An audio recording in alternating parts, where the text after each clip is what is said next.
Tingnan nyo guys, oh. Tingnan nyo mga African at titibay sa init.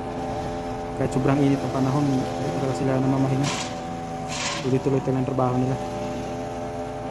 Saka magagaling sila umakyat sa puno. May dala-dala pang chainsaw. Yan na, simple lang sa kanila. Maganda din yung dala nila, chopper. Pinachap-chap talaga nila yung masama.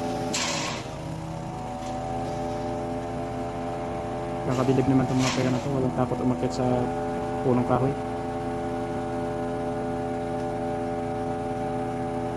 High-tech yung gamit nila. Pino na yung kahoy. High-tech lang. Tatanggalin pala nila yung buong kahoy dahil nasisira ng ugat ng pader. Yung bitak na.